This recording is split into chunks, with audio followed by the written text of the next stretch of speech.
दोस्तों आप में से बहुत सारे ऐसे स्टूडेंट होंगे जो कि अपने लिए एक ब्राइट फ्यूचर का सपना देख रहे होंगे। बट दोस्तों आपको ये पता होना चाहिए कि फ्यूचर में कौन सी ऐसी चीजें हैं जो कि चेंज होने वाली है, कौन सी ऐसी नई टेक्नोलॉजीज आने वाली है जो कि आज के समय से बिल्कुल अलग होंगी। और अगर आप इन चीजों को नहीं जानोगे समय रहते तो आपका जो ब्राइट फ्यूचर का सपना है वो शायद सपना ही रह जाए। दोस्तों आज इस वीडियो में हम बात करेंगे इंडस्ट्रियल रेवोल्यूशन 4.0 के बारे में, जिसका आपकी डेली लाइफ, आपके जॉब, आपके बिजनेस और हर चीजों से लेना देना है। देखो दोस्तों एक ऐसा समय था जब लोग नोकिया के मोबाइल को बहुत पसंद करते थे, बट आज एक ऐसा समय है जहाँ पे नोकिया को एंड्रॉइड मोबाइल ने रिप्लेस कर दिया है। और इसके पीछे सबसे बड़ा रीजन ये है कि नोकिया ने समय रहते टेक्नोलॉजी चेंज को एक्सेप्ट नहीं किया और एंड्रॉइड प्लेटफॉर्म पे स्विच नहीं किया। जब उन्होंने एंड्रॉइड प्लेटफॉर्म पे स्विच किया तो काफी देर हो चुकी थी। इसकी वजह से आज के समय में नोकिया की जो वैल्यू है वो लगभग ना के बराबर है। तो इसीलिए अगर आप चाहते हो कि आपका फ्यूचर ब्राइट हो तो इंडस्ट्री में होने वाले चेंजेस को जानना आपके लिए बहुत जरूरी है। और आज इस वीडियो में हम इन डेप्थ बिल्कुल डिटेल्स में इसी टॉपिक पे बात करेंगे। आज आपको पता चलेगा इंडस्ट्री 4.0 क्या है, कैसे ये आपकी डेली लाइफ, आपके बिजनेस और जॉब को चेंज कर रहा है, कौन से ऐसे नए जॉब है जो क्रिएट होंगे, कौन से पुराने जॉब चले जाएंगे और भी बहुत कुछ।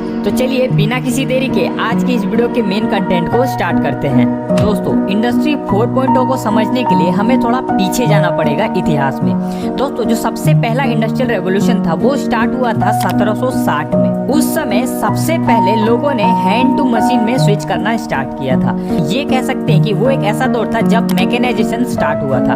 1760 में स्टीम और वाटर पावर की खोज की गई थी, जिसके बेस पे लोग अलग अलग मशीनें बनाते थे, जैसे कि स्टीम इंजन और भी अलग अलग मशीनें, जिनसे कि उनका काम आसान होता था। और इसकी वजह से बहुत सारे बिजनेसेस, बहुत सारे इंडस्ट्री को काफी फायदा हुआ था, जिनमें से कुछ मेजर इंडस्ट्री थी iron industry, agriculture industry, mining industry, textile industry और भी अलग अलग। इन सभी इंडस्ट्री को इस रेवोल्यूशन से काफी ज्यादा फायदा हुआ और इन्होंने बहुत अच्छा ग्रो किया। दोस्तों उसके बाद बारी आती है सेकेंड रेवोल्यूशन की। जो इंडस्ट्री का सेकेंड रेवोल्यूशन है वो लगभग 1870 में स्टार्ट हुआ था। उस टाइम पे खोज हुई थी इलेक्ट्रिसिटी की, रेल रोड्स की और टेलीग्राफ्स की।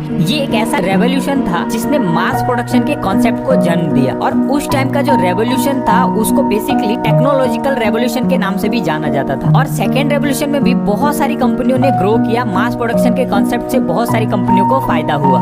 दोस्तों अब बारी थी थर्ड रेवोल्यूशन इंडस्ट्री 3.0 की, जिसे कि हम डिजिटल रेवोल्यूशन के नाम से भी जानते हैं। थर्ड रेवोल्यूशन में हमें कंप्यूटर्स, मोबाइल, इंटरनेट, ये सारी चीजें मिली थी, जिसकी वजह से डिजिटलाइजेशन पॉसिबल हो पाया था। और ये एक ऐसी खोज थी जिसकी वजह से आज हमारी लाइफ इतनी आसान बन चुकी है।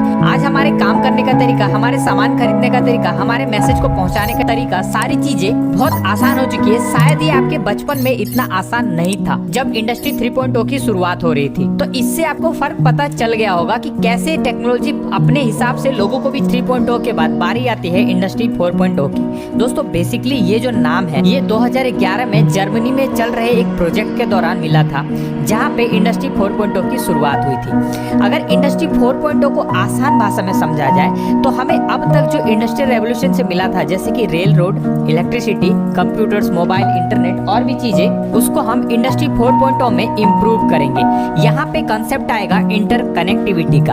अब दोस्तों इंटरकनेक्टिविटी को हम आसान भाषा में समझते हैं। इंटरकनेक्टिविटी का मतलब है सभी चीजों को आपस में इंटरनली जोड़ देना, ताकि सभी चीजें आपस में कम्युनिकेट कर पाए। अगर हम इंडस्ट्री का एग्जांपल लेते हैं तो इंडस्ट्री में जितने भी मशीनें हैं वो सारी मशीनें आपस में बात कर पाएंगी। अगर आप डेली लाइफ का एग्जांपल लो तो आप अपने डेली लाइफ में जितनी टाइप की मशीन है, जैसे कि laptop, computers, mobile, watch, geyser, washing machine, TV, ये जितने भी छोटे छोटे मशीन है ये आपसे कम्युनिकेट कर सकेंगे, बात कर सकेंगे। अब इससे क्या फायदा होगा इंडस्ट्री के टर्म में मैं आपको इसका फायदा बताता हूँ। बेसिकली दोस्तों इंटरकनेक्टिविटी से ये फायदा होगा कि हम कम समय में बहुत ज्यादा एफिशिएंसी के साथ काम कर सकेंगे। जैसे कि आज के एग्जांपल लो तो आज के समय में इंडस्ट्री का रूल कैसा है, सबसे पहले तो ऑर्डर आता है कस्टमर के थ्रू, जिसे कि मैनुअली प्रोसेस किया जाता है। उसके बाद एक प्लान बनाया जाता है, उस प्लान को भेजा जाता है प्रोडक्शन यूनिट के पास और वहाँ पे चीजों को बनाया जाता है। इन सभी चीजों को करने में बहुत ज्यादा समय लगता है। अब इसी समय को रिप्लेस करेगा इंटरकनेक्टिविटी। इंटरकनेक्टिविटी में मशीनें डायरेक्ट कस्टमर से कम्युनिकेट कर पाएंगी। मान लीजिए कस्टमर को किसी भी चीज की जरूरत हो, उसने वहाँ पे जैसे ही ऑर्डर प्लेस किया, इंडस्ट्री में मशीनों के पास इनपुट आ जाएगा कि अभी मेरे पास इतना ऑर्डर है और वो उसी हिसाब से ऑटोमेटिकली चीजों को बनाने लगेंगी। इसका और भी फायदे हैं, जैसे कि मान लीजिए असेंबली लाइन में किसी चीज को बनाने के लिए 10 मशीनों की जरूरत होती है। अब उनमें से कोई एक मशीन खराब हो गई तो बाकी 9 मशीनों का काम तो रुक जाना चाहिए। बट ये सारी चीजें आज के समय में ऑटोमेटिकली नहीं हो पाता। बट इंडस्ट्री 4.0 में सभी मशीनें आपस में बात करेंगी। जैसे ही एक मशीन को प्रॉब्लम होगी, वो सभी मशीनों को ऑटोमेटिकली डाटा प्रोसेस कर देगी, जिसकी बेस पे मशीनें अपना प्रोडक्शन रोक देगी, जिससे कि अननेसेसरी एक्टिविटी कम होगी, कम्युनिकेशन बेटर होगा और उस चीज को जल्दी से जल्दी ठीक किया जाएगा। वैसे ही मशीनें अपना हेल्थ चेकअप खुद करेंगी। फ्यूचर में मशीनें खुद बता देंगी कि हमारे अंदर ये प्रॉब्लम इतने समय में आने वाली है, जिससे कि हम उन्हें पहले से ही ठीक करके रख सकते हैं ताकि हमारी लाइन कभी भी ब्रेकडाउन में ना जाए। ये तो इंडस्ट्री की बात रही। अब अगर डेली लाइफ की बात करें तो दोस्तों आज हम ऑलरेडी इंडस्ट्री 4.0 के कंसेप्ट को अपनी डेली लाइफ में यूज कर रहे हैं। जैसे कि आप अपने वॉइस कमांड से अपने मोबाइल को ऑपरेट कर सकते हो। पहले आपको मोबाइल में कुछ टाइप करने के लिए बहुत टाइपिंग करनी पड़ती थी। मान लीजिए अगर आपको एक कहानी लिखनी है तो आपको 1 से 2 घंटे का समय लग जाता था टाइपिंग करने के लिए। बट आज के समय में आप उस कहानी को बोल के लिख सकते हो। और उसी तरीके से पहले अगर आपको अपने ब्लड का ऑक्सीजन लेवल चेक करना होता था तो इसके लिए आपको किसी फार्मेसी या किसी डॉक्टर के पास जाना पड़ता था।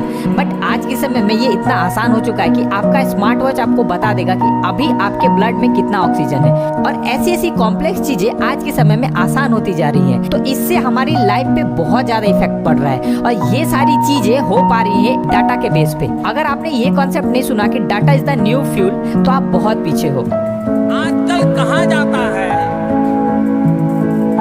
Data is the new oil. दोस्तों डाटा ही है जो कि इस पूरे इंटरकनेक्टिविटी कॉन्सेप्ट को रियलिटी में चेंज करेगा। अब ये डाटा किसी भी फॉर्म में हो सकता है। बेसिकली मशीनें आपस में जो बात करेंगी वो एक दूसरे को डाटा देंगी, जिसको फिल्टर करके एक कंक्लूजन बनेगा, जिसके बेस पे मशीनें काम करेंगी। इसका ये मतलब है कि जितना ज्यादा हम इंडस्ट्री 4.0 की तरफ बढ़ेंगे, उतना ज्यादा हम डाटा प्रोड्यूस कर रहे होंगे। और उस डाटा को फिल्टर करना, उस डाटा को एनालाइज करना एक बहुत बड़ा चैलेंज रहेगा हम सब के लिए। इसके लिए अलग अलग चीजें आज के समय में इंट्रोड्यूस हो रही है। बेसिकली इंडस्ट्री 4.0 की अगर कंसेप्ट की बात करें तो इसमें जो मेजर टेक्नोलॉजी रहेगी वो रहेगा internet of things, artificial intelligence, machine learning, data science, cyber security, cloud based data और भी अलग अलग चीजें। वैसे तो इन सभी कंसेप्ट पे एक पर्टिकुलर वीडियो बनाया जा सकता है। अगर आप लोग कमेंट करोगे तो मैं सभी टेक्नोलॉजी की इंडस्ट्री 4.0 में यूज होने वाली है उन पे एक डेडिकेटेड वीडियो बनाऊंगा। आज हम बात करेंगे इन टर्म्स ऑफ जॉब, क्या इफेक्ट पड़ रहा है इंडस्ट्री 4.0 का जॉब्स पे। तो देखो दोस्तों, मैं किसी पर्टिकुलर जॉब्स के बारे में आपको नहीं बता रहा हूँ, ना ही मैं किसी पर्टिकुलर जॉब को हटाने की बात कर रहा हूँ। मैं आपको एक कंसेप्ट समझा रहा हूँ कि फ्यूचर में किस टाइप की जॉब रोल्स ज्यादा डेवलप होंगी और किस टाइप की जॉब रोल को लगभग खत्म कर दिया जाएगा। दोस्तों इंडस्ट्री 4.0 में जो सबसे बड़ा चेंज आएगा वो आएगा मैनुअल ऑपरेशंस पे, मतलब कि ह्यूमन टच पे। आज के समय में इंडस्ट्री में जो छोटे मोटे बेस लेवल के काम होते हैं, जैसे कि असेंबली प्रोसेस में ऑपरेटर बेस पे जो मैनुअली काम करवाया जाता है, वो सारी चीजें बिल्कुल हट जाएंगी, ना के बराबर हो जाएंगी, क्योंकि वहाँ पे रिप्लेस हो जाएंगे रोबोट्स। रोबोट्स खुद ब खुद ये काम करेंगे, मशीनें खुद ब खुद ये सारी चीजें करेंगी। बट इसके अगेंस्ट में जो नई जॉब्स आएंगी वहाँ पे innovation, creative mind, open minded वालों के लिए बहुत बेनिफिट होगा। और वैसे लोग जो कि इस टेक्नोलॉजी के हिसाब से चेंज हो जाएंगे और जो भी टेक्नोलॉजी मैंने आपको बताई उससे रिलेटेड स्किल को एक्वायर करेंगे, उनके लिए जॉब्स रैपिडली बढ़ेंगी। और ये सब इसलिए किया जा रहा है ताकि जो आज की यंग जनरेशन है वो छोटे मोटे अननेसेसरी कामों पे फोकस ना करे, बल्कि इनोवेशन पे ध्यान दे, नई नई चीजों को सीखने पे ध्यान दे, चीजों को इम्प्रूव करने पे ध्यान दे, जिससे कि लाइफ को बेटर बनाया जाए, इस वर्ल्ड को बेटर बनाया जाए और नए नए इनोवेशन से इस वर्ल्ड को फायदा पहुंचाया जाए। कहीं ना कहीं ये सही